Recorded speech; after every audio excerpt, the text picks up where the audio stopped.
మీపైనే murder కేసులు పెట్టారు ఏమని? ఒక రాజకీయ కక్షతో నియోజకవర్గంలో ఆటంకాలు కలిగించాలని చెప్పి ఇప్పటికీ 2 సార్లు నియోజకవర్గంలోకి వెళ్ళాలన్నా కూడా వెళ్ళనివ్వకుండా ఒక పక్కేమో క్యాడర్ పైన దాడులు చేస్తా, వాళ్ళ ఆస్తులు ధ్వంసం చేస్తా, వాళ్ళ పైన భౌతిక దాడులు దిగుతూ ఇంకో పక్క నియోజకవర్గంలోకి వెళ్ళనివ్వకుండా ఒకరోజు హౌస్ అరెస్టు, ఒకరోజు ఈరోజు మేము సరైన సెక్యూరిటీ ప్రొవైడ్ చేయలేమని 2 సార్లు చెప్పడం జరిగింది. 3ఓసారి వెళ్తే పోలీసు సమక్షంలోనే వందలాది మంది తెలుగుదేశం కార్యకర్తలు రెడ్డప్ప గారు, మాజీ ఎంపీ రెడ్డప్ప గారి ఇంట్లో ఉండగా వందలాది మంది అటాక్ చేసి మొత్తం వీడియోలు కూడా ఉన్నాయి. అన్ని బళ్ళు పగలగొట్టి, బళ్ళు తగలబెట్టి, రాళ్ళ దాడి చేసి అందరూ కూడా కంటికి కనపడినట్లు వీడియోలోనే ఎవరిపైన ఎవరు అటాక్ చేశారో అన్నీ కూడా ఉంది.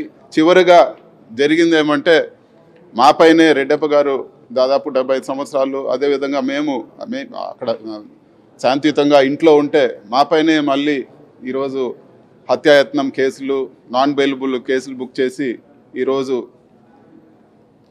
టార్గెట్ చేయడం జరిగింది. ఇది ఈరోజు ఆంధ్రప్రదేశ్లో ఉండే న్యాయము.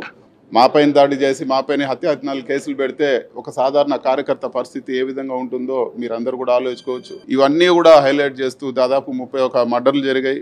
అదేవిధంగా రషీద్ మర్డర్ ఎంత దారుణంగా జరిగిందో మీరందరూ కూడా చూస్తున్నారు. 2 చేతులు నరికేసి అంత ఓపెన్గా ఈరోజు ఒక పొలిటికల్ మర్డరు. రషీద్ పేరెంట్స్ కూడా ఇది పొలిటికల్ మర్డరు, చాలా రోజుల నుంచి ఇది అవుతోందని చెప్పినా కూడా ఎక్కడ కూడా రాష్ట్రంలో ఈరోజు సక్రమంగా ఉండే పరిస్థితి లేదు. జగన్మోహన్ రెడ్డి గారు మంగళవారం ఢిల్లీకి వస్తారు. అదేవిధంగా బుధవారం అన్ని పార్టీల దృష్టికి తీసుకొచ్చి దేశమంతా కూడా ఆంధ్ర రాష్ట్రంలో ఏం జరుగుతూ ఉంది, లా అండ్ ఆర్డర్ ఏ విధంగా ఫెయిల్ అయిపోయింది, ఈరోజు ఆంధ్ర రాష్ట్రానికి ఏ విధంగా న్యాయం జరగాలనే విధంగా జగన్మోహన్ రెడ్డి గారు వచ్చి అందరికి కూడా ఈ విషయాన్ని అందరి దృష్టిలో కూడా పెడతారని చెప్పి కూడా మీకు అందరు కూడా తెలియజేస్తున్నాను.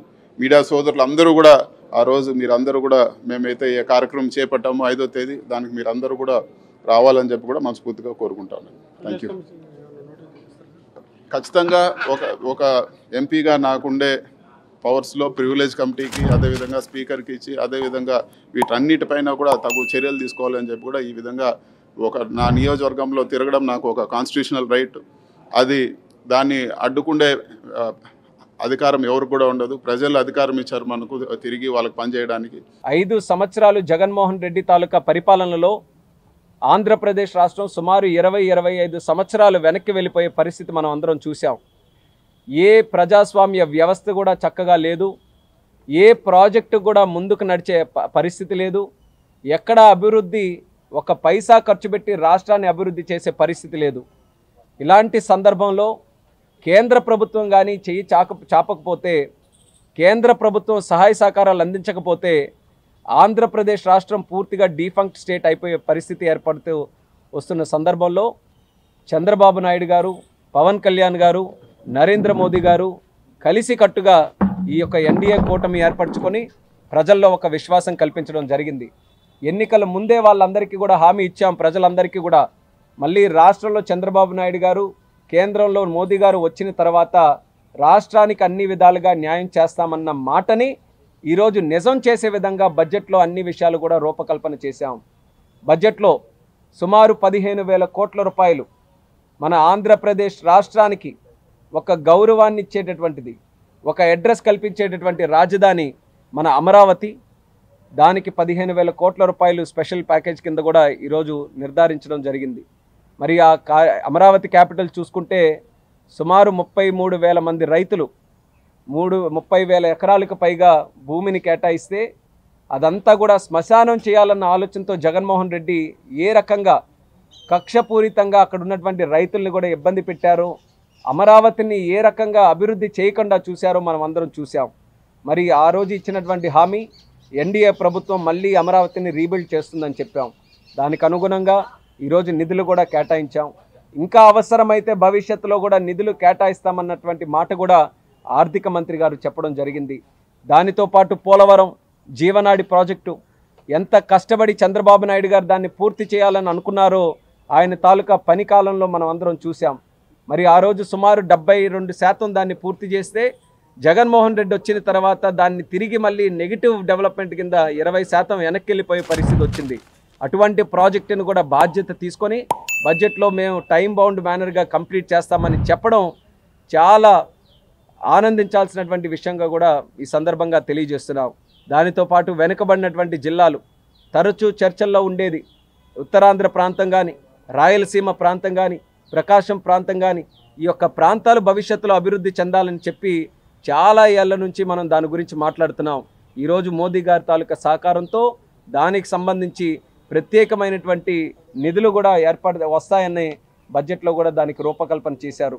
అలాగే ఇండస్ట్రియల్ కారిడార్స్, మన ఓర్వకల్లు కానీ, కొప్పర్తి కానీ అలాంటి నోట్స్ను కూడా సెలెక్ట్ చేసుకొని దానికి కావాల్సినటువంటి ఎమ్యూనిటీస్ అన్నీ కూడా క్రియేట్ చేసి ఆ నోట్స్ని భవిష్యత్తులో డెవలప్ చేస్తామని చెప్పి హామీ కూడా ఇవ్వడం జరుగుతుంది బడ్జెట్ ద్వారా.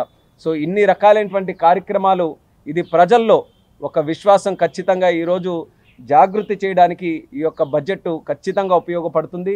మరి 5 కోట్ల మంది ఆంధ్రప్రదేశ్ రాష్ట్ర ప్రజలందరి తరపున కూడా హృదయపూర్వకమైనటువంటి ధన్యవాదాలు నరేంద్ర మోదీ గారికి తెలియజేస్తున్నాం. మొన్ననే చంద్రబాబు నాయుడు గారు కూడా ఢిల్లీ వచ్చినప్పుడు ఇదే విషయాల మీద గట్టిగా స్ట్రెస్ చేసి కూడా చెప్పడం జరిగింది. ఆ రోజు ఆంధ్రప్రదేశ్ రాష్ట్రం ఎలాంటి పరిస్థితుల్లో, ఎలాంటి మనోభావాలతో మన ఎన్డీఏ ప్రభుత్వానికి భారీ మెజారిటీ కల్పించారో దాన్ని మనం తిరిగి వాళ్ళందరికీ కూడా ఆ యొక్క నమ్మకాన్ని మనమందరం కూడా రేపు భవిష్యత్తులో కార్యక్రమాల ద్వారా తీర్చాలని చెప్పి మరి చంద్రబాబు నాయుడు గారు రిక్వెస్ట్ చేస్తే దానికి అనుగుణంగా కేంద్ర ప్రభుత్వం కూడా ఈరోజు ఆంధ్రప్రదేశ్ రాష్ట్రానికి సరైనటువంటి గుర్తింపు, సరైనటువంటి గౌరవం, సరైనటువంటి నిధులు కూడా ఈరోజు కేటాయించి బడ్జెట్ ద్వారా ఆంధ్రప్రదేశ్ రాష్ట్రానికి ఒక నూతన ఉత్సాహాన్ని, నూతన విశ్వాసాన్ని కల్పించినందుకు చాలా ఆనందంగా ఉందని కూడా ఈ సందర్భంగా తెలియజేస్తున్నాను. దానితో పాటు బడ్జెట్ కూడా ఈరోజు అనేకమైనటువంటి మిగిలిన విషయాలు అవి కూడా మన రాష్ట్రానికి ఉపయోగపడే ఉన్నాయి. ముద్రా లోన్స్ లాంటివి, సాధారణమైనటువంటి సామాన్యుడికి ఉపయోగపడే లోన్స్, అది 10 లక్షల నుంచి ఈరోజు 20 లక్షల కోట్ల రూపాయల వరకు కూడా ఈరోజు దాని తాలూకా ఇది బడ్జెట్ను కూడా పెంచడం జరిగింది.